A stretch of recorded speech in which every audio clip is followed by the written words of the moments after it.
Hello viewers, welcome two minutes mystery. இது March 20, 1955. இந்த ஒரு நாள்ல ஜப்பான்ல டோக்கியோ சப்வேல இருக்கிற வெவ்வேறு இடங்கள்ல இருந்து புறப்படுற ட்ரெயின்ல ஏறுறதுக்கு 5 மிஸ்டீரியஸான நபர்கள் நின்றுட்டு இருக்காங்க. அப்படி நின்றுட்டு இருக்க 5 பேர் கையிலுமே ஒரு பை இருக்கு. அந்த பையில பாத்தீங்கன்னா சம் கெமிக்கல் லிக்விட்ஸ் இருக்க பாக்கெட்ஸ் இருக்கு. சோ அந்த கெமிக்கல் லிக்விட் இருக்கிற பாக்கெட்ஸ் இருக்கிற அந்த பையை எடுத்துட்டு அந்த 5 மிஸ்டீரியஸான நபர்கள் பாத்தீங்கன்னா 5 வெவ்வேறு பிளேஸ்ல இருந்து கிளம்புற ட்ரெயின்குள்ள ஏறுறாங்க. அப்படி ஏறினவங்க ட்ரெயினோட டோர் க்ளோஸ் ஆகி ட்ரெயின் மூவ் ஆக ஆரம்பிச்ச உடனே அந்த பாக்கெட்ஸ கீழே போட்டு அவங்க கையில வச்சிருந்த அம்பர்லா இருக்கு பாத்தீங்களா, அதை வச்சு அந்த பாக்கெட்ஸ குத்தி கிழிக்கிறாங்க.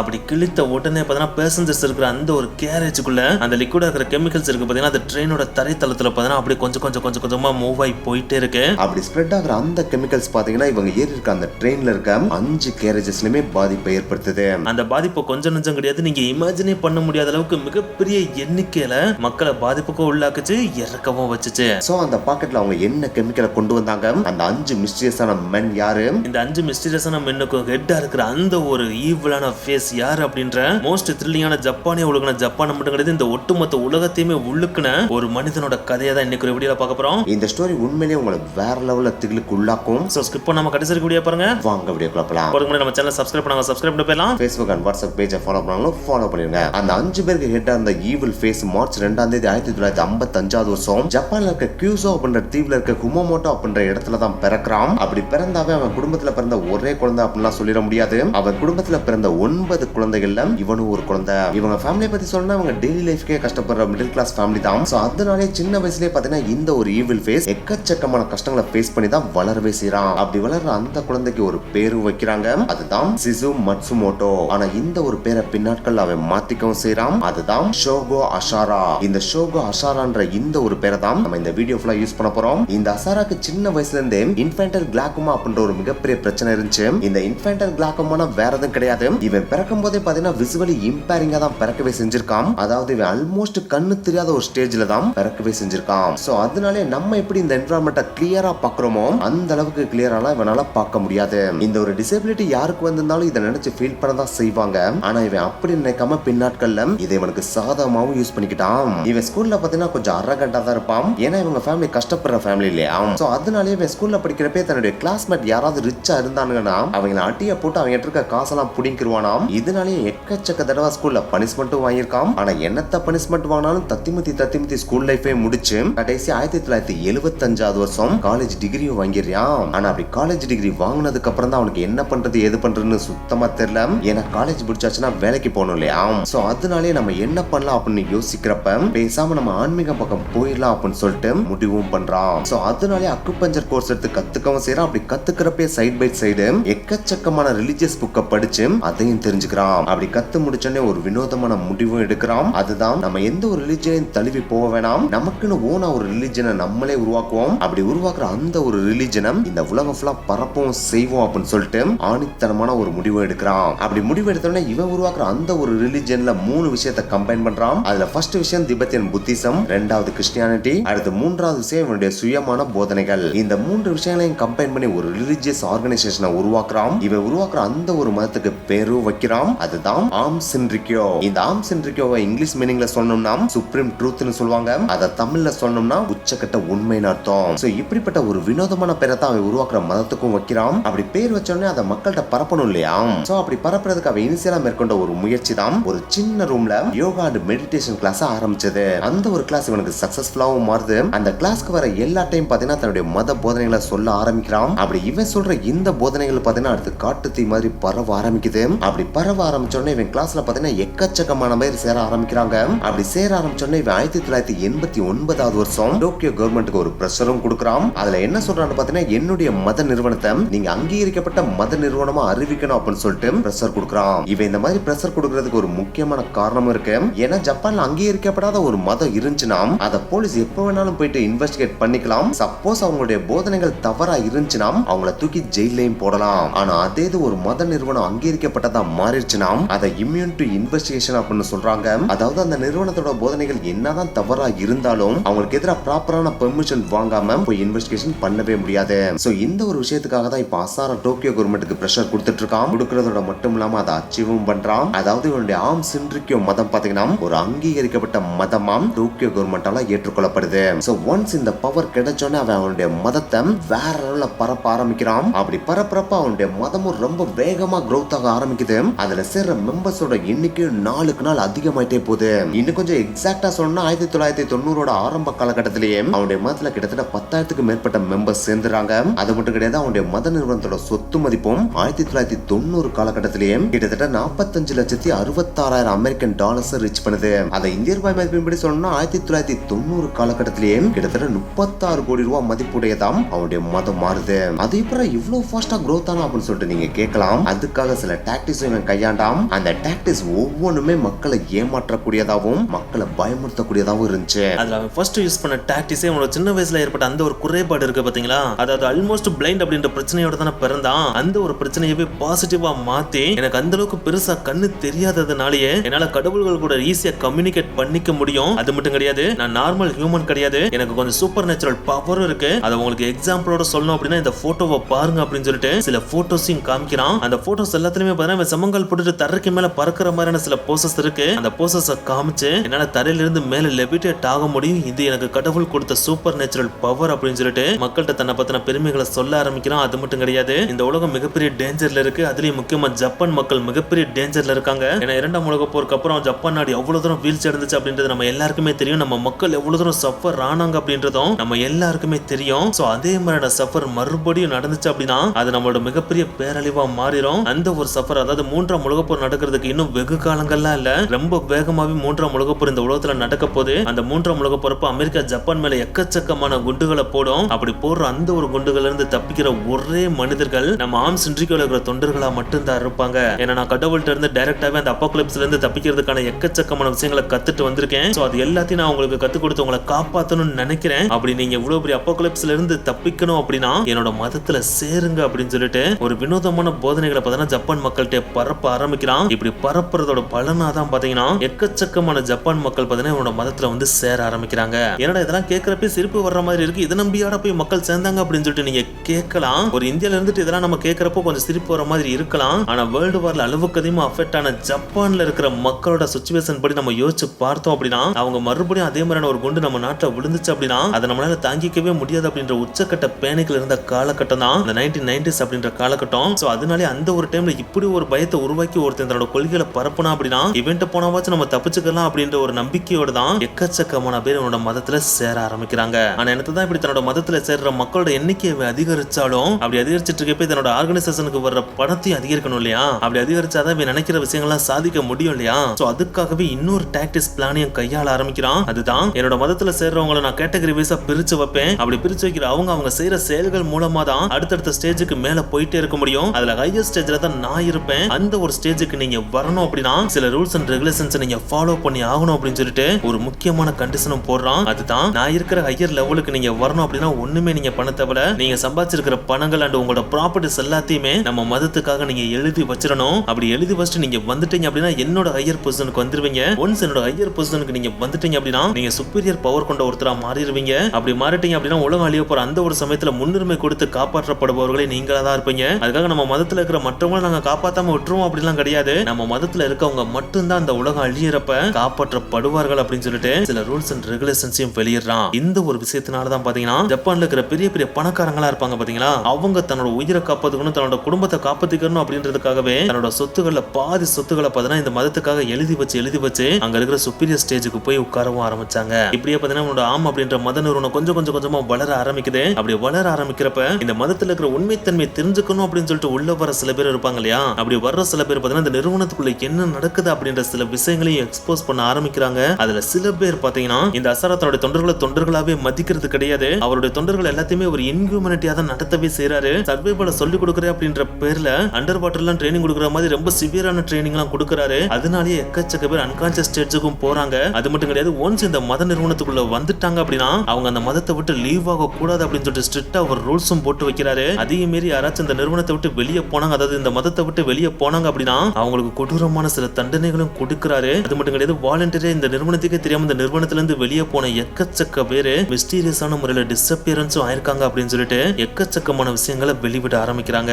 ஆனா என்னதான் இந்த மதத்துக்குள்ள இவ்வளவு கோல்மால் தன்மைகள் நடக்குது அப்படின்னு சொல்லிட்டு சில பேர் கண்டுபிடிச்சு வெளியே விட்டாலும் இந்த மதத்தை தீவிரமா ஃபாலோ பண்ற யாருமே பாத்தீங்கன்னா இதை நம்புற மாதிரி தெரியல. இவங்க கெட்டணம் பிடிச்சு இந்த மதம் பயங்கர ஃபாஸ்டா வளருது அப்படின்றதுக்காக இந்த மாதிரி எல்லாம் பண்றாங்க, அப்படிலாம் எதுவுமே இங்க நடக்கல அப்படின்னு சொல்லிட்டு அவங்களே தேத்திக்கிட்டு அந்த மதத்திலே இருந்துட்டு இருக்காங்க. ஆனா அப்படி இருந்துட்டு இருக்கப்ப ஜப்பான்ல இருக்கிற செகண்ட் மோஸ்ட் பாப்புலேட்டடான சிட்டியான யோகோஹாமால இருக்கிற ஒரு அபார்ட்மெண்ட்ல வாழ்ந்துட்டு இருந்த ஒரு ப்ராமினன்டான லாயரோட ஒட்டுமொத்த ஃபேமிலியும் அந்த அபார்ட்மெண்ட்ல இருந்து கம்ப்ளீட்டா டிஸப்பியர் ஆகுறாங்க. அதாவது அவங்க எங்க போனாங்கன்னு தெரியாம மாயமா மறைஞ்சு போறாங்க. இப்படி அவங்க மறைஞ்சு போனதுக்கான காரணம் என்னன்றது அந்த டைம்ல அங்க இருந்து யாருக்குமே தெரியாம போயிருச்சு. ஒருவேளை அவங்க இங்க இருக்க அபார்ட்மெண்ட்டை காலி பண்ணிட்டு அவங்களோட சொந்த ஊருக்கு போயிருப்பாங்களோ அப்படின்ற தாட்ல யாருமே அவங்கள பெருசா கண்டுக்கிறாம விட்டுறாங்க, அவங்கள தேடாமையே விட்டுறாங்க. இப்படியே மாதங்கள் ஓடுது. இவங்க காணாம போன அடுத்த வருடமும் வருது. அந்த வருஷத்துல தான் பாத்தீங்கன்னா இந்த ப்ராமினன்டான லாயர் இருக்காரு பாத்தீங்கன்னா, அவரோட ஒய்ஃப் அண்ட் அவரோட 14 மாச குழந்தை பாத்தீங்கன்னா அந்த யோகோஹாமாவை சுத்தி இருக்கிற வெவ்வேறான பிளேஸ்ல தனித்தனியான இடத்துல அவங்களோட பாடியை கண்டுபிடிச்சு போலீஸ் எடுக்கிறாங்க. அப்படி எடுத்ததுக்கு அப்புறம் தான் அங்க இருக்கிற மக்களுக்கே தெரிய ஆரம்பிச்சிச்சு இந்த லாயர் அவரோட சொந்த ஊருக்குலாம் போகல, இவர் யாரோ கொலை செஞ்சு தூக்கி போட்டிருக்காங்க அப்படின்றது. அப்படி தெரிஞ்ச உடனே அந்த 3 பாடி எடுத்துட்டு போய் போஸ்ட்மார்ட்டம் பண்ணி பாக்குறாங்க. அப்படி பண்ணி பாக்குறப்பதான் தெரிய வருது இந்த 3 பேரோட பாடியிலுமே பொட்டாசியம் குளோரைடு இருக்கு அப்படின்ற ஒரு விஷயம். தட் மீன்ஸ் இவங்க 3 பேருக்குமே பாத்தீங்கன்னா யாரோ சில மிஸ்டீரியஸான நபர்கள் வலுக்கட்டாயமா பொட்டாசியம் குளோரைடு பாடிக்குள்ள இன்செர்ட் பண்ணிருக்காங்க. அப்படி இன்செர்ட் பண்ணதுனால தான் சடன் கார்டியாக் அரெஸ்ட் வந்து இவங்க இறந்து போயிருக்காங்க அப்படின்ற ஒரு விஷயமே போலீஸ்க்கு தெரிய வருது. ஆனா எனக்கு தான் இந்த ஒரு விஷயம் தெரிய வந்தாலும் இவங்களுக்கு இந்த விஷயத்தை பண்ணது யார் அப்படின்ற ஒரு விஷயத்தை போலீஸால அந்த அளவுக்கு பெருசா கண்டுபிடிக்கவே முடியல. ஏன்னா அந்த டைம்ல போலீஸாருமே இவங்க டெத்துக்கும் அந்த ஆம் ஆர்கனைசேஷன் இருக்கு பார்த்தீங்கன்னா அவங்களையும் இவங்க லிங்க் பண்ணி பார்க்கவே இல்லை. ஆனா பல வருடங்கள் கழித்து தான் சில விஷயங்கள் வெளியே வர்றப்பதான் அந்த ஆம் ஆர்கனைசேஷன்ல இருக்கிற சில பேர் தான் இதை பண்ணிருக்காங்க. அதாவது அசாராவோட தொண்டர்கள் தான் அசாராவோட தூண்டுதலின் பேர்ல இதை பண்ணிருக்காங்க அப்படின்றதையே போலீஸ் கண்டுபிடிக்கிறாங்க. ஏன்னா இந்த ப்ராமினன்டான லாயர் இருக்காரு பாத்தீங்கன்னா, அவர் அடிக்கடி கோர்ட்ல போயிட்டு இந்த மதம் ஒரு தப்பான மதம், இவர் தப்பான விஷயங்களை மக்கள்கிட்ட பரப்பிட்டு இருக்காரு, இவர் இப்படியே பண்ணிட்டு இருந்தாரு அப்படின்னா மக்களை வந்து தப்பான வழியில கொண்டு போயிருவார் அப்படின்னு சொல்லிட்டு கேஸ் போட்டுட்டே இருந்திருக்காரு. அந்த ஒரு விஷயம் பிடிக்காம தான் இவரை போட்டு தள்ளணும் அப்படின்றதுக்காகவே பொட்டாசியம் குளோரைட கொடுத்து இவங்க ஃபேமிலியில் இருக்கிற 3 பேரையுமே அசாரா போட்டு தள்ளியிருக்கான். இப்படி போட்டு தள்ளிட்டு மிஸ்டீரியஸா ஃபேமிலியவே டிசப்பேர் ஆக வச்சது இந்த சொக்கமோட்டோ அப்படின்ற இந்த லாயரோட ஃபேமிலியை மட்டும் கிடையாது. இந்த அசாரா தன்னுடைய மதத்துல சேர்ந்துட்டு அந்த மதத்துல இருந்து சொல்லாம கொள்ளாம வெளியே ஓடி போவாங்க பாத்தீங்களா, அவங்களையுமே மிஸ்டீரியஸான முறையில இப்படிதான் டிசப்பேர் ஆக வச்சிருக்காரு அப்படின்னு சொல்லிட்டு அந்தந்த ஃபேமிலியில இருக்கிற எக்கச்சக்க பேர் பார்த்தீங்கன்னா கம்ப்ளைண்ட் பண்ண ஆரம்பிக்கிறாங்க. ஆனா என்னத்தை பண்ணாலும் அதுக்கு ப்ராப்பரான எவிடன்ஸ் இல்லாததுனால போலீஸாலையும் ஒன்னும் பண்ண முடியல, கவர்மெண்டாலையும் ஒன்னும் பண்ண முடியல. ஏன்னா இந்த லாயரை போட்டு தள்ளினது அசாராவும் அவருடைய மத நிறுவனத்தை சேர்ந்த சில பேர் தான் அப்படின்றத லேட்டா தானே போலீஸ் கண்டுபிடிச்சாங்க. அப்படி கண்டுபிடிக்கிறதுக்கு முன்னாடியே அசாரா எக்கச்சக்கமான ஈவில் ஃபேஸ காமிச்சு எக்கச்சக்கமான ஈவிலான விஷயங்களையும் செய்ய ஆரம்பிக்கிறான். ஏன்னா இவனுக்கு சின்ன வயசுல இருந்து ஜப்பான் கவர்மெண்ட்டையும் ஜப்பான் கவர்மெண்டோட கொள்கைகளையும் சுத்தமா பிடிக்கவே பிடிக்காது. சோ அதற்கு எதிராக நம்ம ஒரு மிகப்பெரிய ஆளா மாறணும் அப்படின்றதாம் இவனுக்கு சின்ன வயசுல இருந்தே எய்மா இருந்துச்சு. அதுக்காக தான் இவ்வளவு வேலைகளை அவன் பண்ணிட்டு இருந்தான். இதற்கு அடுத்த வேலையா ஜப்பானோட மவுண்ட் ஃபியூஜி இருக்கு பாத்தீங்களா, அந்த மலை அடிவாரத்திலே ஒரு மிகப்பெரிய ஹெட் குவார்டர்ஸ் கட்டுறான். அந்த ஒரு ஹெட் குவார்டர்ஸ் இவன் மேபி மதத்தை பரப்புறதுக்காக தான் கட்டுறான் போல அப்படின்னு இனிஷியலா ஜப்பான் கவர்மெண்ட் நினைச்சிட்டு இருந்தாங்க. ஆனா அதை கட்டுறதே ஃபியூச்சர்ல நடக்க போற ஒரு மிகப்பெரிய அட்டாக்குக்காக தான் அப்படின்றது ஜப்பான் கவர்மெண்ட்டுக்கே பின்னாட்கள்ல தான் தெரிய வந்துச்சு. சோ ஒரு பக்கம் இந்த மாதிரியான வினோதமான செயல்களை செஞ்சுட்டு இருக்கப்பே அசாரா இன்னொரு பக்கம் பாத்தீங்கன்னா தன்னுடைய மதத்தை ஜப்பான்ல மட்டும் பரப்புனா பத்தாது உலகம் ஃபுல்லா பரப்பணும் அப்படின்னு சொல்லிட்டு முடிவும் பண்றான். அதுக்காக 1992 வருஷம் ரஷ்யால இருக்க மாஸ்கோக்கு டிராவல் பண்ணவும் செய்யறான். அப்படி டிராவல் பண்றப்ப அந்த டைம்ல ரஷ்யாவோட வைஸ் பிரசிடென்டா இருந்த அலெக்சாண்டர் ருஸ்காய் அப்படின்றவரை சந்திச்சு தன்னுடைய மத போதனைகள் எல்லாத்தையுமே சொல்றான். அதுலயே முக்கியமா அமெரிக்கா ஜப்பான் மேல குண்டு போட போறாங்க அப்படின்னு இவன் இமேஜின் பண்ற பல விஷயங்களையும் அவர்கிட்ட சொல்றான். அப்படி சொல்றதோட மட்டும் இல்லாம இதுக்காக தான் நான் உங்ககிட்ட ஹெல்ப் கேட்டு வந்திருக்கேன், நான் கேட்கிற உதவிகளை நீங்க செய்வீங்கன்னு நம்புறேன், அதே நேரத்துல என் மதத்தை உங்க நாட்டுல பரப்புறதுக்கும் நீங்க பெர்மிஷன் கொடுப்பீங்கன்னு நம்புறேன்னு சொல்லிட்டு வைஸ் பிரசிடென்ட் சொல்றான். இப்படி இந்த மாதிரி இவன் பேச்சுவார்த்தை நடத்துற அந்த ஒரு சமயத்துல இவனுக்கு எதிராக எந்த ஒரு கிரிமினல் கேசஸும் ஜப்பான்ல இல்ல. அது மட்டும் இல்லாம ஜப்பான் கவர்மெண்டால அங்கீகரிக்கப்பட்ட மதமா இவனுடைய மதம் இருக்கு இல்லையா. கூடுதலா இப்படி பேச வர்றதுக்கு முன்னாடியே இவன் மதத்துல பாத்தீங்கன்னா கிட்டத்தட்ட 20,000க்கு மேற்பட்ட மெம்பர்ஸும் இருந்தாங்க. அது மட்டும் இல்லாம இவன் அமெரிக்காக்கு எதிராகவும் ப்ரொடெக்ஷன் கேட்கறான் இல்லையா. சோ அதனாலே ரஷ்யன் கவர்மெண்ட் கொஞ்சம் கூட யோசிக்காம இவன் கேட்கறதுக்கு ஓகே சொல்லிடுறாங்க. அப்படி ஓகே சொன்னே ரஷ்யாலே போயிட்டு கிட்டத்தட்ட 10,000க்கு மேற்பட்ட மெம்பர்ஸ் அசாரா அசால்ட்டா அவன் மத நிறுவனத்துல சேர்த்துறான். அது மட்டும் இல்லாம இப்ப ரஷ்யன் கவர்மெண்ட்டையும் க்ளோஸ் ஆயிட்டான் இல்லையா. சோ அதனாலே அவங்க வச்சிருக்க பல வெப்பன்ஸை இவனால அக்சஸ் பண்ணவும் முடிஞ்சு. அப்படி அக்சஸ் பண்ண முடிஞ்சோடனே அதுல இருந்து பல வெப்பன்ஸ் தன்னுடைய மத நிறுவனத்துக்காக ஜப்பானுக்கும் கொண்டு வரான். அப்படி கொண்டு வரது பாத்தீங்கன்னா இவனுக்கு சுத்தமா பத்தவே பத்தல. இதெல்லாம் வேலைக்கே ஆகாது, நம்மளே ஓன் மேனுஃபேக்சரிங் பண்ணலாமா அப்படின்னு சொல்லிட்டு ஓன் மேனுஃபேக்சரிங் பண்ண ஆரம்பிக்கிறான். ஆனா அப்படி ஓன் மேனுஃபேக்சரிங் பண்ண கன் எதுவுமே அவனுக்கு சக்சஸ்ஃபுல்லா மாறல. அவன் கொண்டு வந்த கன்ஸ் உனக்கு பத்திர மாதிரியே தெரியல. இதெல்லாம் எதுக்கு இங்க கொண்டு வர அப்படின்னு சொல்லி ஜப்பான் கவர்மெண்ட்ல சில கவர்மெண்ட் அத்தாரிட்டிஸ் கேட்டாலும் ஃபியூச்சர்ல நடக்க போற வேர்ல்டு வார்க்காக தான் என்னுடைய மத நிறுவனத்துல இருக்க மெம்பர்ஸை ட்ரெயின் பண்ண போறேன் அப்படின்னு சொல்லிட்டு பதில் சொல்லிட்டு போயிருக்கான். ஆனா என்னதான் அப்படி பண்ணாலும் அவனுக்கு வெப்பன்ஸ் பத்தல இல்லையா.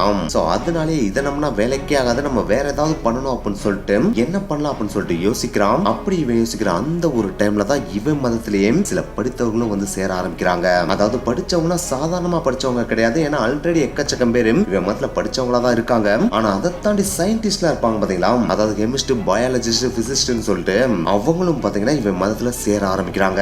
அப்படி சேர்ற அவங்ககிட்ட இருந்தா புது விஷயங்களை கேட்டும் தெரிஞ்சுக்கிறான். அதுல உருவானதுதான் கெமிக்கல் வெப்பன்ஸ். எஸ், அதுக்காக பாத்தீங்கன்னா பல விசத்தன்மை கொண்ட கெமிக்கல்ஸ் உருவாக்குறதுக்காக இவன் ஆர்டர் போடுறான். அப்படி ஆர்டர் போட்டோன்னே அங்க இருந்த சயின்டிஸ்டும் கெமிஸ்டும் பாத்தீங்கன்னா எக்கச்சக்கமான கெமிக்கல்ஸ் உருவாக்கி காட்டுறாங்க. ஆனா என்னத்தை தான் உருவாக்கி காமிச்சாலும் அதை உருவாக்குறது ரொம்ப கஷ்டமான விஷயமா இருந்துச்சு. அதுல ஒன்னே ஒண்ணு மட்டும் இவங்க உருவாக்குறதுக்கு ஏற்றதா இருந்துச்சு, அதுதான் சரின். எஸ், இந்த சரின் கெமிக்கல் லிக்விட் பாத்தீங்கன்னா பாக்குறதுக்கு நிறமற்றதாகவும் மனமற்றதாகவும் தான் இருக்கும். ஆனா என்னத்தை தான் அப்படி இருந்தாலும் அது ஒன்ஸ் நம்ம ஸ்கின்ல பட்டுருச்சு இல்லைன்னா மூக்கோலிய உள்ள போயிருச்சுன்னு வச்சுக்கோங்களேன், அது நமக்கு ஸ்டார்டிங்ல பாத்தீங்கன்னா வாமிட்டிங் ஃபீலை கிரியேட் பண்ணும். அதுக்கடுத்து நம்மளுடைய சுயநினைவை இழக்க வைக்கும். அதுக்கடுத்து நம்மளுடைய பாடி பார்ட்ஸ் ஒவ்வொன்னா அட்டாக் பண்ணி செயல் இழக்க வைக்கும். சப்போஸ் நம்ம ஸ்கின்னுக்குள்ள போற டோசேஜ் அளவுக்கு அதிகமா இருந்துச்சுன்னு வச்சுக்கோங்களேன், அதுவே டெத்தையும் கிரியேட் பண்ணி விட்டுரும். சோ அந்த அளவுக்கு ஒரு மோசமான லிக்விட் தான் இந்த சரின் லிக்விட். சோ இந்த ஒரு கெமிக்கல் லிக்விட பாத்தீங்கன்னா நம்ம அளவுக்கு அதிகமா ப்ரொடியூஸ் பண்ணலாம் அப்படின்னு சொல்லிட்டு அசாரா ஆர்டர் கொடுத்துறான். அப்படி ஆர்டர் கொடுத்தோன்னே அதற்கான ப்ரொடக்ஷன் பணியில இறங்க ஆரம்பிக்கிறாங்க. அதுல one of the production place பாத்தீங்கன்னா ஒரு அபார்ட்மெண்டோட டாப் ஆஃப் த ஃப்ளோர்ல இருந்திருக்கு. அந்த ஃப்ளோர்ல இவங்க மேனுஃபேக்சரிங் பண்ணிட்டு இருந்தப்போ ஒரு சமயத்துல பாத்தீங்கன்னா இன்னும் கொஞ்சம் எக்ஸாக்டா சொல்லணும்னா ஜூன் 29, 1993 வருஷம் பாத்தீங்கன்னா இவங்க இருக்க அந்த ஒரு ஃப்ளோர்ல இருக்க ஒரு ஜன்னல் வழியா புகையா வெளியே வர ஆரம்பிக்குது. அந்த புகை ஒரு விதமான இரிட்டேஷனை கிரியேட் பண்ணுது அப்படின்னு சொல்லிட்டு அந்த அபார்ட்மெண்ட்ல மத்த ஃப்ளோர்ல இருந்த மக்கள் எல்லாருமே கம்ப்ளைண்ட் கொடுக்க ஆரம்பிக்கிறாங்க. அப்படி கொடுக்கிற கம்ப்ளைண்ட் 1-2 கிடையாது, கிட்டத்தட்ட 41 கம்ப்ளைண்ட்ஸ் போலீஸ் ஸ்டேஷனுக்கு போகுது. அப்படி போன உடனே அந்த இடத்த ரைட் பண்ணலாம் அப்படின்னு சொல்லிட்டு ஜப்பான் போலீஸும் முடிவு பண்றாங்க. ஆனா என்னத்த முடிவு பண்ணாலும் அந்த ஃப்ளோரை ஆக்குபை பண்ணிருக்கிறது ஆர்ம்ஸ் சென்ட்ரிக்கியோ தானே. சோ அவங்கள போய் டக்குன்னு இன்வெஸ்டிகேஷனும் பண்ண முடியாது, ரெய்டும் பண்ணிட முடியாது இல்லையா. சோ அதனாலே ப்ராப்பரா அவங்களை இன்வெஸ்டிகேட் பண்ணணும் அப்படின்னு சொல்லிட்டு பெர்மிஷனும் கேக்குறாங்க. ஆனா அந்த பெர்மிஷன் மறுக்கவும் பட்டுருது. ஆனா அப்படி பெர்மிஷன் மறுக்கப்பட்ட அடுத்த நாளே பாத்தீங்கன்னா கிட்டத்தட்ட 118 கம்ப்ளைண்ட்ஸ் அதே போலீஸ் ஸ்டேஷனுக்கு வருது. அந்த கம்ப்ளைண்ட்ஸ் வந்தோடனே மறுபடியும் போலீஸ் போய் கவர்மெண்ட்ட பெர்மிஷன் கேக்குறாங்க. அதுக்கு இனிஷியலா ஜப்பான் கவர்மெண்ட் மறுக்க தான் செய்யறாங்க. ஆனா மறுபடியும் போலீஸ் இன்சிஸ்ட் பண்ணி அதுக்கு பெர்மிஷனும் வாங்கிடுறாங்க. அப்படி பெர்மிஷன் வாங்குறதுக்குள்ள கிட்டத்தட்ட 2 வாரங்களும் ஓடி போயிடுது. ஆனா அந்த 2 வாரத்துக்குள்ள இப்படி ஒரு இஷ்யூ போயிட்டு இருக்கு அப்படின்றது அஷாராக்கு நல்லாவே தெரிஞ்சிருது. சோ அதனாலேயே போலீஸ் ரைட் வர்றதுக்குள்ளேயே அந்த ஃப்ளோரை கம்ப்ளீட்டா வைப் அவுட் பண்ணிட்டு, அதாவது அந்த இடத்துல எதுவுமே இல்லாத மாதிரி வைப் அவுட் பண்ணிட்டு அசாராவோட தொண்டர்கள் கிளம்பி போயிடுறாங்க. சோ அதனாலே அங்க போய் ரைட் பண்ண போன போலீஸ்க்கும் மிகப்பெரிய ஏமாற்றமா தான் அமைது. அது மட்டும் இல்லாம இந்த ஒரு புகையினால எந்த ஒரு டெத்தும் கிரியேட் ஆகாதனால இத பெருசா கண்டுக்கிறாம விட்டுறாங்க. ஆனா இந்த ஒரு விஷயம் அஷாராக்கு ஒரு மிகப்பெரிய ஏமாற்றத்தை கொடுக்குது. ஏன்னா இந்த மாதிரி இந்த ஃப்ளோர்ல இருந்து புகை லீக் ஆனதே பாத்தீங்கன்னா அசாராவோட பிளானா தான் இருந்துச்சு. இப்படி புகை லீக் ஆகிறதுனால மக்கள் எந்த மாதிரிலாம் பாதிக்கப்படுறாங்க அப்படின்றத பாக்குறதுக்காக தான் இந்த மாதிரி இவன் பண்ணவே செஞ்சிருக்கான். ஆனா அதோட ரிசல்ட் அந்த அளவுக்கு பெருசா பார்க்க முடியாதனாலேயே அடுத்தும் ஒரு பிளான போடுறான். அதுதான் ஆஸ்திரேலியா. இவங்க உருவாக்குற இந்த ஒரு செரின் கெமிக்கலை டெஸ்ட் பண்றதுக்காக வெஸ்ட் ஆஸ்திரேலியால இருக்கிற ஒரு ரிமோட்டான ஏரியாவை சூஸ் பண்ணி அந்த ஒரு ஏரியாக்கு இந்த கெமிக்கலை கொண்டு போறானுங்க. அப்படி கொண்டு போய் வச்ச அந்த ஒரு கெமிக்கல் அந்த இடத்துல ஓபனும் பண்ணி விடுறானுங்க. அப்படி ஓபன் பண்ணி விடுற அந்த ஒரு இடத்துல எக்கச்சக்கமான ஆடுகள் இருக்கு.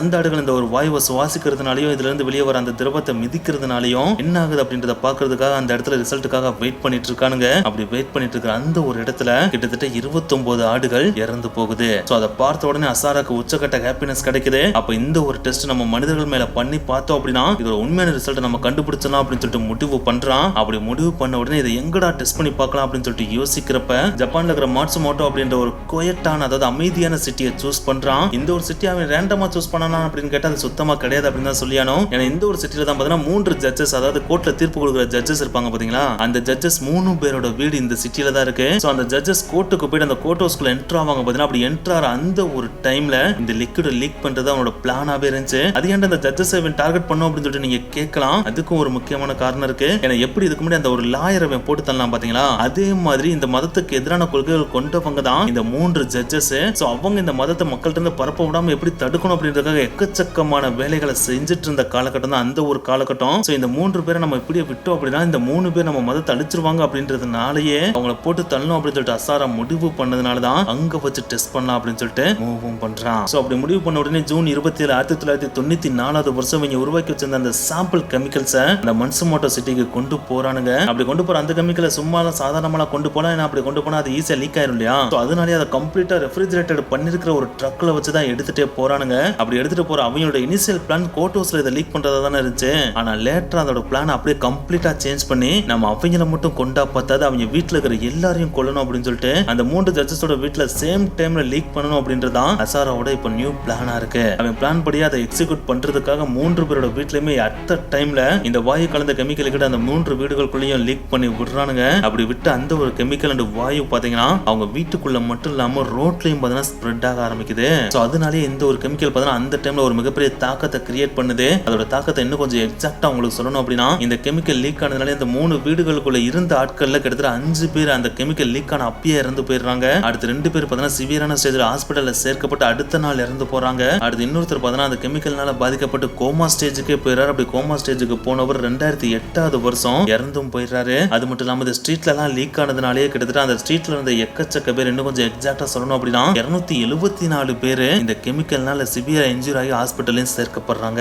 சோ இந்த ஒரு அட்டாக் தான் பாத்தீங்கன்னா அந்த காலகட்டம் வரைக்கும் ஜப்பான்ல நிகழ்ந்த ஒரு மிகப்பெரிய கெமிக்கல் அட்டாக்காவே ஜப்பான் கவர்மெண்டால பார்க்கப்படுது. சோ இந்த ஒரு அட்டாக் நடந்துருச்சுன்னு தெரிஞ்ச உடனே இந்த ஒரு அட்டாக் யாரா பண்ணிருப்பா அப்படின்னு சொல்லிட்டு போலீஸ் பயங்கர தீவிரமா இன்வெஸ்டிகேட் பண்ண ஆரம்பிக்கிறாங்க. அப்படி இன்வெஸ்டிகேட் பண்றப்ப கெமிக்கல் ஒருத்த வந்து லீக் பண்ணிருக்கான் அப்படின்னா கண்டிப்பா அது ஒரு கெமிஸ்ட் தான் பண்ணிருக்க முடியும். அதாவது கெமிஸ்ட்ரியில மாஸ்டர் டிகிரி முடிச்சிருக்கிற ஏதோ ஒருத்தனால தான் இதை பண்ணிருக்க முடியும் அப்படின்ற ஒரு கண்ணோட்டத்தோடைய அவங்க இன்வெஸ்டிகேஷன் பண்றாங்க. அப்படி இன்வெஸ்டிகேஷன் பண்றப்ப கோனோ அப்படின்ற ஒரு 44 வயசுக்காரரை பார்த்தீங்கன்னா போலீஸ் அரெஸ்ட் பண்றாங்க. அப்படி அரெஸ்ட் பண்ற அந்த ஒரு சமயத்துல இந்த கோனோ பார்த்தீங்கன்னா போலீஸ்ட சார் இந்த ஒரு அட்டாக்குக்கும் எனக்கு எந்த விதமான சம்பந்தமும் கிடையாது, நீங்க தப்பான ஆளை அரெஸ்ட் பண்றீங்க, நான் இப்படி பண்ற ஆளே கிடையாது, எனக்கு இதுக்கு எந்த விதமான தொடர்பும் இல்லைன்னு சொல்லிட்டு எவ்வளவோ கெஞ்சுறாரு. ஆனா எவ்வளவுதான் கெஞ்சினாலும் இவரோட வீட்டுல பார்த்தீங்கன்னா எக்கச்சக்கமான கெமிக்கல் சாம்பிள்ஸ் போலீஸ் கைப்பற்றிருக்காங்க. அதுல சில சாம்பிள்ஸ் இந்த ஒரு சரியான உருவாக்குற சாம்பிள்ஸோட ஒத்து போற மாதிரி இருந்திருக்கு. சோ அதனாலதான் யோசிக்காம போலீஸ் அவர் அரெஸ்ட் பண்ணி கூட்டு வர்றாங்க. அப்படி கூட்டு வரது மட்டும் இல்லாம இவர் தான் இந்த அட்டாக்க பண்ணிருப்பாரு அப்படின்னு சொல்லிட்டு பப்ளிக்கா நியூஸ் அண்ட் மீடியா எல்லாம் வெளியிடவும் செய்யறாங்க. அப்படி வெளியிட்ட உடனே ஒட்டுமொத்த ஜப்பான் மக்களுமே இவருக்கு எதிராக எக்கச்சக்கமான கருத்துக்களை சொல்ல ஆரம்பிக்கிறாங்க. இவரை இகழ்ந்து பேசவும் ஆரம்பிக்கிறாங்க. இவரை த்ரெட்டனிங் பண்ற மாதிரி எக்கச்சக்கமான லெட்டரையும் இவரோட வீட்டுக்கு அனுப்புறாங்க. அவரோட ஃபேமிலியவே மதிக்காம அவங்கள பயங்கரமா இழிவுபடுத்தவும் செய்யறாங்க. சோ அதனாலேயே கோனோ பாத்தீங்கன்னா உச்சக்கட்ட டிப்ரெஷனுக்கு போயிறாரு. நான் இந்த ஒரு விஷயத்தை பண்ணலன்னு சொல்லிட்டு எவ்வளவோ கெஞ்சி பாக்குறாரு. ஆனா அதை போலீஸும் காது கொடுத்து கேட்கற மாதிரி தெரியல, கவர்மெண்ட்டும் காது கொடுத்து கேட்கற மாதிரி தெரியல. அவங்க இவரை தான் அக்யூஸ்டா நினைச்சாங்களே தவிர அந்த ஆம்ன்ற மத நிறுவனத்தை அவங்க கொஞ்சம் கூட கான்சென்ட்ரேட் பண்ணவே இல்லை. ஏன்னா அந்த மத நிறுவனம் அங்கீகரிக்கப்பட்ட ஒரு மத நிறுவனமா மாறினதுனாலேயே அவங்கள போயிட்டு சந்தேகத்தின் பேர்ல எல்லாம் டக்குன்னு போயிட்டு இன்வெஸ்டிகேட் பண்ணிட முடியாது இல்லையா. சோ அதனாலே போலீஸ் பார்த்தா அந்த ஆம் மத நிறுவனத்தோட ஹெட் குவார்டர்ஸ்குள்ள போகவும் இல்ல, அங்க என்ன நடக்குதுன்றத கவனிக்கவும் இல்ல. ஆனா அப்படி கவனிக்காம விட்டது எவ்வளவு பெரிய தப்பு அப்படின்றத ஜப்பான் கவர்மெண்ட் பின்னாட்கள் தான் ரியலைஸ் பண்ணாங்க. ஏன்னா அந்த கோனோ அரெஸ்ட் பண்ண எக்ஸாக்டா 1 வருஷத்துக்கு அப்புறம் தான் பாத்தீங்கன்னா இந்த அட்டாக்க மேற்கொண்டதே அசாராவோட ஆட்கள், அதாவது ஆம் மத நிறுவனம் தான் அப்படின்றத போலீஸ் கண்டுபிடிக்கிறாங்க. அப்படி கண்டுபிடிச்சதுக்கு அப்புறம் இந்த கோனோவை பாத்தீங்கன்னா நிரபராதே அப்படின்னு சொல்லிட்டு ரிலீஸ் பண்றாங்க. ஆனா என்னத்தை தான் ரிலீஸ் பண்ணாலும் கடந்த 1 வருஷம் அந்த கோனோவா இருந்தாலும் சரி, அவரோட ஃபேமிலியா இருந்தாலும் சரி, இந்த ஒரு இன்சிடென்ட்னாலேயே உச்சக்கட்ட மன உளைச்சலுக்கு போயிருந்தாங்க இல்லையா. அதனாலே அவங்க ஃபேமிலியில சந்தோஷமே இல்லாத ஒரு நிலைமை கிரியேட் ஆச்சு. அந்த ஒரு சமயத்துல மக்கள் எல்லாருமே இவர் நிரபராதி அப்படின்றது தெரிஞ்ச உடனே இவர் யாரெல்லாம் இகழ்ந்து பேசுறாங்களோ அவங்க எல்லாருமே அடுத்து பாசிட்டிவா லெட்டர் எழுதி அவரோட வீட்டுக்கு அனுப்ப ஆரம்பிச்சிருந்திருக்காங்க. அது மட்டும் கிடையாது, இவரை பத்தி தப்பா போட்டு கிளிகளும் கழிச்ச மீடியாஸ் எல்லாம் இருக்காங்க பாத்தீங்களா, அவங்க எல்லாருமே ஓப்பனாவே நாங்க செஞ்சது ஒரு மிகப்பெரிய தவறு, எங்களை மன்னிச்சிருங்க அப்படின்னு சொல்லிட்டு அப்பாலஜிஸும் கேட்டாங்க. இப்படி தன்னோட மதத்துக்கு ஒரு இம்யூனிட்டி பவருக்கு தான் எது போனாலும் போலீஸால ஈஸியா வந்து இன்வெஸ்டிகேட் பண்ண முடியாது அப்படின்றதுனாலயே எக்கச்சக்கமான ஆட்டங்களை போட ஆரம்பிக்கிறான். அப்படி போட ஆரம்பிக்கிறோட அடுத்த கட்ட பிளானா ஒரு மிகப்பெரிய பிளானும் போடுறான். அதுதான் டோக்கியோட சப்வேல ஒரு மிகப்பெரிய கெமிக்கல் அட்டாக்க மேற்கொள்ளணும் அப்படின்றது. இந்த ஒரு விஷயத்தை கேட்கறப்ப உங்களுக்கு ஒரு மிகப்பெரிய டவுட் கிரியேட் ஆகும். ஏன்னா மதத்தை ஆரம்பிச்சதே தன்னோட மத கொள்கைகளை பரப்பணும், அதே நேரத்துல ஃபியூச்சர் அப்போகலிப்ஸ்ல இருந்து மக்களை பாதுகாக்கணுன்றதுக்காக தான் ஆரம்பிச்சான். அப்படி ஆரம்பிச்சவ எதுக்குடா திடீர்னு தன்னோட ஓன் மக்களையே கொல்லணும் அப்படின்னு சொல்லிட்டு நீங்க கேட்கலாம். அதுக்கும் ஒரு முக்கியமான காரணம் இருக்கு. எனவே தன்னோட மதத்தை ஒரு பக்கம் பயங்கர ரேபிட், அதாவது பயங்கர ஃபாஸ்டா வளர்த்துட்டு இருந்த அந்த ஒரு சமயத்துல நம்மளோட மதத்தை மட்டும் வளர்த்தா பத்தாது, நம்ம கவர்மெண்டாவும் மாறணும். அப்படி கவர்மெண்டா மாறினா மட்டும்தான் ஜப்பான் மக்கள் எல்லாரையுமே நம்ம சொல்றதை கேட்க வைக்க முடியும். இப்ப ஆல்ரெடி பார்த்தா நம்மளோட மதத்துல 20,000க்கும் மேற்பட்ட மக்கள் இருக்காங்க. சோ இவங்க நம்மளுக்கு ஓட்டு போட்டாலே நம்மளுக்கு மெஜாரிட்டியான ஓட்டு கிடைக்கிறதுக்கான வாய்ப்புகள் அதிகம். சோ இந்த ஒரு சான்ஸ் யூஸ் பண்ணி நம்ம பொலிட்டிக்கல்குள்ள என்ட்ரு ஆகலாம், நம்ம ஏதாச்சும் ஒரு சீட்டை பிடிக்க ட்ரை பண்ணலாம். சப்போஸ் நம்ம சீட்டை பிடிச்சிட்டோம் அப்படின்னா கொஞ்சமா மேல போயிட்டு பிரசிடென்டாவே ஆகலாம் அப்படின்னு சொல்லிட்டு இவனே ஒரு மனக்கணக்கு போட்டு தப்பான ஒரு முடிவுக்கு வர்றான். அப்படி முடிவு பண்ண உடனே 1990வது வருஷம் ஜப்பான்ல நடந்த டயட் எலெக்ஷன்ல பார்த்தீங்கன்னா ஒரு கேண்டிடேட்டா நிக்கிறான். அப்படி நிக்கிறதோட மட்டும் இல்லாம தன்னோட கொள்கைகளை மக்கள்கிட்ட பரப்பவும் செய்யறான். அப்படி பரப்புறப்ப நம்ம கண்டிப்பா ஜெயிச்சிருவோம் அப்படின்ற நம்பிக்கையோட தான் அவன் பரப்பவே செஞ்சிருக்கான். ஆனா அப்படி இவன் பரப்பின அந்த ஒரு கொள்கை பார்த்தீங்கன்னா இவனோட தொண்டர்களுக்கு வேணா ஓரளவுக்கு பிடிச்சிருந்தே தவிர நார்மல் ஜப்பானீஸ் மக்கள் யாருக்குமே இவனோட கொள்கைகளும் பிடிக்கல, இவனோட செயல்பாடுகளும் பிடிக்கல. சோ அதை வெளிப்படுத்துற விதமா ஓட்டுல ஒரு மிகப்பெரிய டிஃபரன்ஸே காமிக்கிறாங்க. அதை எப்படி காமிக்கிறாங்க அப்படின்னா அந்த எலெக்ஷன்ல நின்ற இடத்துல இருந்த ஒட்டுமொத்த ஓட்டுகளோட எண்ணிக்கை 5 லட்சம் ஓட்டு. அதுல இவனுக்கு கிடைச்ச ஓட்டுகளோட எண்ணிக்கை எவ்வளவு தெரியுமா? வெறும் 1700 ஓட்டு தான் அவனுக்கு கிடைக்கவே செஞ்சுச்சு. அதுல இவனோட மதத்துல இருந்த தொண்டர்களே மேக்சிமம் பேர் இவனுக்கு ஓட்டு போடல அப்படின்றதான் இங்க இருந்த ஒரு மிகப்பெரிய பரிதாபமான விஷயமா இருந்துச்சு. சோ இதுவே பார்த்தா நியூஸ் பேப்பர் அண்ட் மீடியால பார்த்தா ஒரு மிகப்பெரிய கேலி கிண்டல் பண்ணக்கூடிய விஷயமாவும் மாறுது. இந்த ஒரு கேலி கிண்டலை பாத்தீங்கன்னா இவனை ஈவிலாவும் மாத்துது. சோ அந்த ஒரு ஈவில வெளிப்படுத்துற விதமா தான் இவன் கெமிக்கல் வெப்பன்ஸை உருவாக்கி அதன் மூலமா மக்களை அட்டாக் பண்ணவும் ஆரம்பிச்சான். அதோட முதல் அட்டாக் தான் பாத்தீங்கன்னா 3 ஜட்ஜஸ் இந்த ஸ்ட்ரீட் அட்டாக் பண்ணது. சோ அடுத்த அட்டாக் மிகப்பெரிய அட்டாக்கா இருக்கன்னு முடிவு பண்றான். அதுதான் டோக்கியோ சப்வே அட்டாக். இந்த ஒரு அட்டாக்கை ஏற்படுத்துறதுக்கு முன்னாடியே இவனுடைய மிகப்பெரிய டவுன்ஃபாலும் கிரியேட் ஆகுது. ஏன்னா இவனுடைய ஹெட் குவார்டர்ஸ்ல இவனுடைய தொண்டரா இருந்த காமிக்யூசிக்கி அப்படின்ற பெண்மணி பாத்தீங்கன்னா ஹெட் குவார்டர்ஸ்ல இருந்து தப்பிச்சு ஓடிடுறாங்க. அப்படி தப்பிச்சு ஓடுறதுக்கு ஹெல்ப் பண்ணது அந்த பெண்மணியோட அண்ணனான 70 வயசு யோசி அப்படின்றவரு. சோ இந்த ஒரு விஷயம் பாத்தீங்கன்னா ஆம் ஹெட் குவார்டர்ஸ்ல இருந்த ஒருத்தருக்கு தெரிஞ்சு போயிடுது. அவரு பாத்தீங்கன்னா இதை நேரா போயிட்டு அசாராட்ட சொல்லிடுறாப்ல. இது தெரிஞ்சோடனே அசாரா செம்ம கடுப்பாயிராம். ஏன்னா அவனுக்கு அவனுடைய ஹெட் குவார்டர்ஸ்ல இருந்து யாரும் தப்பிச்சு போறது அவனுக்கு பிடிக்காது இல்லையா. சப்போஸ் தப்பிச்சு போயிட்டாங்க அப்படின்னா அவங்கள டிசப்பியர் பண்ண வைக்கணும் இல்லையா. சோ அந்த பெண்மணியை உடனே நம்ம தேடி கண்டுபிடிச்சானோ அப்படின்னு சொல்லிட்டு டீமை ஃபார்ம் பண்றான். அந்த டீம் பாத்தீங்கன்னா 70 வயசான கியோசியை ஃபர்ஸ்ட் தூக்குறானுங்க. அப்படி தூக்கி அவர் அடி அடி நடிச்சு கேள்வி கேட்கறானுங்க. ஆனா என்ன தடிச்சாலும் அவர் சொல்ற ஒரே பதில், எனக்கு 70 வயசு ஆயிடுச்சு, நான் எப்படியும் சாகதான் போறேன், என் தங்கச்சியாச்சும் நிம்மதியா வாழ்ட்டுண்டா அப்படின்னு சொல்லிட்டு திமுறா பதில் சொல்றாப்ல. இதை கேட்டோன்னே அசாராக்குனாலும் செம்ம கடுப்பு. நீ சுயநினைவோட இருந்தா தாண்டா உண்மையா சொல்ல மாட்டேன், ட்ரக் இவனுக்குள்ள செலுத்துக்கடா அப்படின்னு சொல்லிட்டு ட்ரக்கை செலுத்த சொல்றான். ஆனா அப்படி செலுத்துற ட்ரக்கே ரொம்ப ஓவர் டோசேஜ் ஆனனால கியோசி இறந்து போயிடறாப்ல. அப்படி இறந்து போனோடனே கியோசியை டிசப்பியர் பண்றதுக்காக இவருடைய பாடி கூட எங்க இருக்குன்னு தெரியாத அளவுக்கு கம்ப்ளீட்டா அழிச்சிடறானுங்க. ஆனா இப்படி அழிச்ச இந்த ஒரு இன்சிடென்ட் இவனுடைய டவுன்ஃபால்க்கும் காரணமாக போகுது அப்படின்றது அந்த ஒரு டைம்ல அசாராக்கு தெரியல. எஸ் கியோசி திடீர்னு காணாம போயிட்டார் அப்படின்ற இந்த ஒரு விஷயம் பாத்தீங்கன்னா ஆம் ஹெட் குவார்டர்ஸ் ஃபுல்லா பரவ ஆரம்பிக்குது. இது ஆம் ஹெட் குவார்டர்ஸ் மட்டும் இல்ல, பக்கத்துல இருக்க ஜப்பான் சிட்டிக்கும் பரவ ஆரம்பிக்குது. அதுவும் இவர் காணாம போனது அந்த ஹெட் குவார்டர்ஸ்ல இருந்த மாதிரியே தான் காணாம போயிருக்காப்ல அப்படின்ற விஷயமும் தெரிய வருது. அது தெரிஞ்ச உடனே பாத்தீங்கன்னா போலீஸ் கேஸ் ஃபைல் பண்ணி ஹெட் குவார்டர்ஸ் ரைட் பண்ணும் அப்படின்னு சொல்லிட்டு கவர்மெண்ட் பெர்மிஷன் கேக்குறாங்க. அந்த கம்ப்ளைனுக்கு ஆதரவா அந்த காணாம போனவரோட தங்கச்சியான கமிக்கிஸ்கியும் வந்து நிக்கிறாங்க. அவங்க ஹெட் குவார்டர்ஸ்ல நடக்கிற பல கொடுமைகளை எக்ஸ்போஸ் பண்றாங்க. சோ இது எல்லாத்தையும் கேட்ட உடனே இதுக்கு மேலே நம்ம ரைட் பண்ணாம இருந்தா நல்லா இருக்காது அப்படின்னு சொல்லிட்டு ஜப்பான் கவர்மெண்ட்டும் இன்னில இருந்து 3 நாள்ல ஆம் ஹெட் குவார்டர்ஸ் ரைட் பண்ணப்படும் அப்படின்னு சொல்லிட்டு அனௌன்ஸும் பண்ணிடுறாங்க. இந்த ஒரு ரைட் அன்னைக்கே பண்றதுக்கு பெர்மிஷன் கொடுத்திருந்தாங்கன்னா ஒரு மிகப்பெரிய பேரழிவு ஏற்படுறதை தடுத்து நிறுத்திருக்கலாம். ஆனா 3 நாட்கள் கழித்து ரைட் பண்ணப்படும் அப்படின்னு சொன்னனாலதான் ஒரு மிகப்பெரிய டிசாஸ்டர் நடந்துச்சு. அதுதான் டோக்கியோ சப்வே அட்டாக். எஸ் 3 நாட்கள் கழித்து தான் நீங்க வந்து ரைட் பண்ணுவீங்க, நான் அதுக்குள்ளேயும் ஒரு மிகப்பெரிய பேரழிவை ஏற்படுத்துறேன் அப்படின்னு சொல்லிட்டு அசாரா அவனுடைய தொண்டர்கள் 5 பேரை செலக்ட் பண்ணி அவங்ககிட்ட சரண் பாக்கெட்டை கொடுத்து அனுப்புறான். அவங்களும் டோக்கியோ சப்வேல வெவ்வேறு பிளேசஸ்ல இருந்து கிளம்புற 5 ட்ரெயின்ல ஏறி அந்த கெமிக்கல் லிக்விட் பாக்கெட்டை கொட்டையை வச்சு பங்க்சர் பண்றாங்க. இது நடக்கிற நாள் மார்ச் 20, 1995. அன்னைக்கு டேல அவங்க லீக் பண்ண அந்த ஒரு லிக்விட்னால கிட்டத்தட்ட 6500 பேர் இன்ஜூர் ஆகுறாங்க. அது மட்டும் கிடையாது, 14 பேர் இறந்து போயிடுறாங்க. அதுல 12 பேர் பாத்தீங்கன்னா அட்டாக் நடந்த அன்னைக்கே இறந்து போயிடுறாங்க. ஒருத்தர் அடுத்த நாள் இறக்குறாரு, இன்னொருத்தர் கோமா ஸ்டேஜுக்கு போயிட்டு 2020 இறந்து போயிடுறாரு. இந்த ஒரு இன்சிடென்ட் நடந்த உடனே போலீஸ் மட்டும் கிடையாது, ஒட்டுமொத்த ஜாப்பனீஸ் கவர்மெண்ட் பார்த்தா உச்சகட்ட பதற்றத்துக்கு போது. இந்த ஒரு பதற்றத்துக்கு போன உடனே இதுக்கு மேலே நம்ம வெயிட் பண்ணிட்டு இருந்தா வேலைக்கு ஆகாது, மாமு ஹெட் குவார்டர்ஸ் உடனே ரைட் பண்ணுவோம் சொல்லிட்டு ரைட் பண்ண உள்ள என்ட்ரு ஆறாங்க. அப்படி என்ட்ரு ஆனதுக்கு அப்புறம் தான் அவங்களுக்கே தெரியுது இந்த அசாரா அவ்வளவு பெரிய ஹெட் குவார்டர்ஸ் உருவாக்குனது உள்ள தொண்டர்களை வச்சு போதிக்கிறதுக்காக கிடையாது. அங்க அட்வான்ஸ்டான எக்கச்சக்கமான மிஷின்ஸை வச்சு அந்த மிஷின் மூலமா கெமிக்கல் வெப்பன்ஸை உருவாக்குறதுக்காக தான் இவ்வளவு பெரிய ஹெட் குவார்டர்ஸே உருவாக்கி வச்சிருக்கான் அப்படின்றது.